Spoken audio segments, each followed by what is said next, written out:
Assalamu alaikum. My name is Ludovic Bonilla. I am French, non-Muslim, and I am traveling 8 months in India. I am 18 years old. I completed my 12 in June, and so, inshallah, if you agree, I will meet you in private. But now I just would like to ask you about the Jews. Maybe, if I am not wrong, you said that it is written in the Quran that Jews and pagans are the strong enemies of believers, Muslim believers, Muslim. And I would like to know how this verse can favorize peace in humankind. When we see the troubles between Palestine and Israel, how some Muslim and some Jews cannot misunderstand this verse, because maybe it can provoke some misinterpretation, or if it's literally that Jews and Muslims have to be enemies.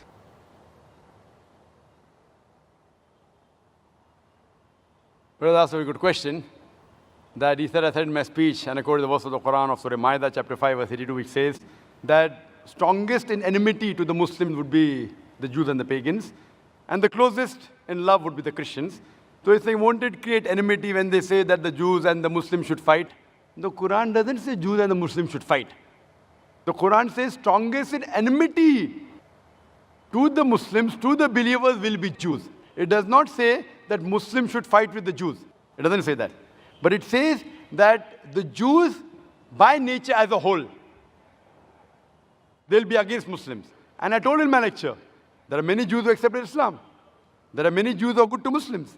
But as a whole, if you take Jews as a whole and the Christians as a whole, the Christians are closer than the Jews as a whole.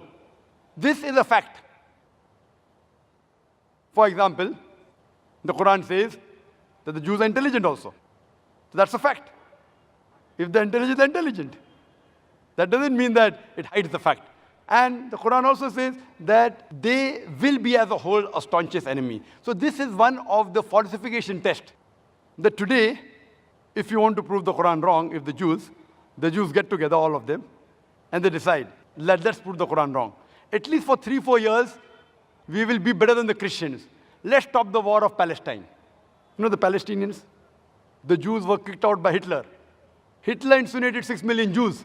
He kicked them out of Germany. The Arabs, the Palestinians, they do ahlan wa sahlan. Come with open arms. After a few years, they are kicked out of the home.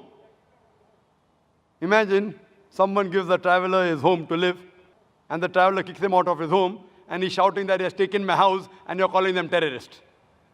So what they have to do is, let's get together and solve this problem. Whatever the problem is. Not forever. Few years.